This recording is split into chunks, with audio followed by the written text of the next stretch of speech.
మన జీవితంలో ఎదురయ్యేటువంటి పరిస్థితులలో సంకటములను, ఇరుకులను, ఇబ్బందులను మన జీవితములలో అనుభవించుటకు ఈ వాక్యము చెబుతున్నది, మనము పిలువబడిన వారము. హల్లెలూయా. మనల్నందరినీ దేవుడు హెచ్చించునుగాక. ఆశీర్వదింపబడడానికి మనం పిలువబడ్డాము. గట్టిగా చెప్పండి ఆమేన్. విజయము పొందుటకు మనము పిలువబడ్డాము. హల్లెలూయా. విస్తరింపబడుటకు మనము పిలువబడ్డాము. హల్లెలూయా. ఐశ్వర్యవంతులగుటకు మనము పిలువబడ్డాము. గట్టిగా హల్లెలూయా. శ్రమలు అనుభవించుటకు మనము పిలువబడ్డాము. హల్లెలూయా. ఏమండి, ఐశ్వర్యవంతులంటే ఆమెనండ్రి, హెచ్చింపు అంటే ఆమెనండ్రి, విజయం అంటే ఆమెనండ్రి. మళ్ళీ ఇక్కడ దేవుని వాక్యమేమో దినమెల్లా వధింపబడుటకు, శ్రమ అనుభవించుటకు కొన్నిసార్లు, ఇరుకులో సాగుటకు కొన్నిసార్లు, దేవుని నామము నిమిత్తము శ్రమలు, కరువు, లేకపోతే బాధ, హింస, కొన్నిసార్లు వస్త్రహీనత, ఉపద్రవములను, ఖడ్గమైనను అనుభవించే పరిస్థితుల కొరకు మనం పిలువబడ్డాము అనగానే మాత్రము సైలెంట్. హల్లెలూయా. హల్లెలూయా. వద్దు కదా, మనకు అవి ఇష్టం లేదు కదా. చెబుతున్న నాకు కానీ, వింటున్న మీకు కానీ ఎవరికి ఇష్టం లేదు. ఇష్టమా లేదా? హల్లెలూయా.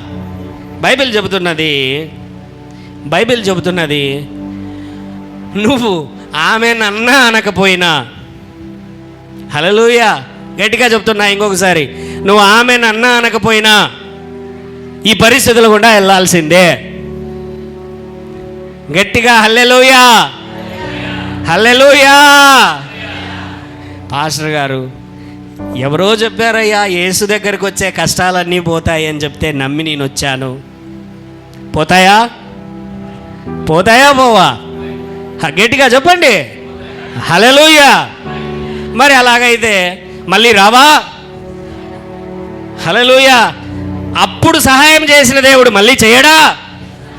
చేస్తాడు. ఎన్ని పరిస్థితులు వచ్చినా, ఎన్ని ఇరుకులు వచ్చినా, ఎన్ని ఇబ్బందులు వచ్చినా, హల్లెలూయా, అన్నింటినీ జయించుటకు దేవుడు విశ్వాసమును అనుగ్రహించాడు. దాటుటకు కృప చూపుతున్నాడు. పరిస్థితులలో ముందుకు సాగుటకు దేవుని సహాయము మనకు ఎదురవుతుంది. పిలువబడ్డాము. ఎందును బట్టి? యేసు నామము నిమిత్తము నిందలు అనుభవించుటకు, బాధలు అనుభవించుటకు, వస్త్రహీనత అనుభవించుటకు, పరిస్థితులలో సంకటములు అనుభవించుటకు యేసు నామము నిమిత్తము నువ్వు విలువబడ్డావు. అది ఎంతో గొప్ప ధన్యత,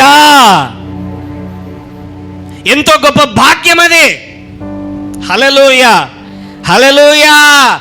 పరలోకంలోనికి వెళ్ళినటువంటి తర్వాత లెవెల్స్ ఉంటాయంట. ఏంటి అయ్యా? చాలామంది దేవజనులు వాళ్ళ పుస్తకాలలో వెళ్ళినటువంటి వారు చెప్పినటువంటి వారు చాలా లెవెల్స్ ఉంటున్నాయంట. ఏంటి అని అంటే హై లెవెల్, మిడిల్ లెవెల్, లేకపోతే నార్మల్ లెవెల్స్, ఈ విధంగా ఉంటున్నాయంట.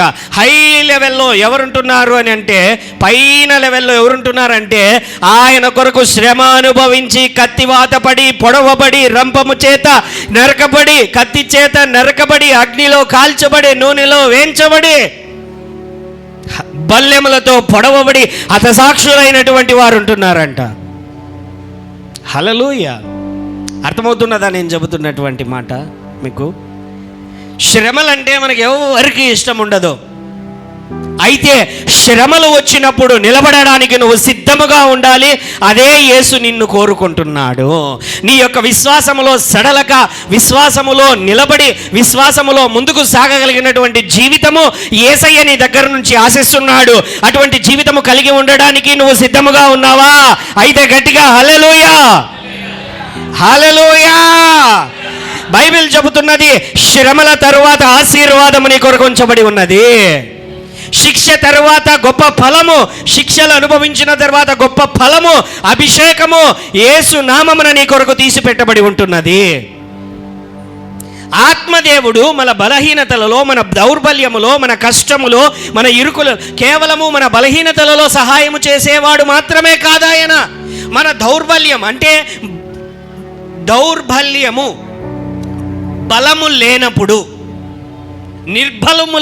నిర్బలముగా ఉంటున్నటువంటి సమయములో, అంటే మనకు శక్తి చాలనప్పుడు, మన పరిస్థితులలో మనకు ఎదురయ్యేటువంటి సమస్యలు, ఇరుకులు, ఇబ్బందులు మనకు ఎదురైనప్పుడు వాటన్నింటినీ మన శక్తి, మన బలము, మన జ్ఞానము, మన తలాంతులు, మన డబ్బు, మనకున్న బలగము సరిపోనటువంటి సమయంలో కూడా యేసు మనకు తోడుగా ఉండి నిలబడి మనకు బలమును అనుగ్రహింపజేసేటువంటి వాడు మన దేవుడే. కన్నీటిలో కొనసాగినప్పటికీ నీ విశ్వాసమును విడిచిపెట్టవద్దు. నువ్వు అనుకున్నది జరగకపోయినప్పటికీ నీ విశ్వాసమును విడిచిపెట్టవద్దు. నీవు అనుకున్నది జరుగుతున్నప్పటికీ నీ విశ్వాసమును విడిచిపెట్టవద్దు. ఎన్ని పరిస్థితులు వచ్చినా, ఎన్ని ఇరుకులు వచ్చినా యేసు నామము నిమిత్తము సిలువ మోయుటకు నువ్వు పిలువబడినటువంటి వాడవు.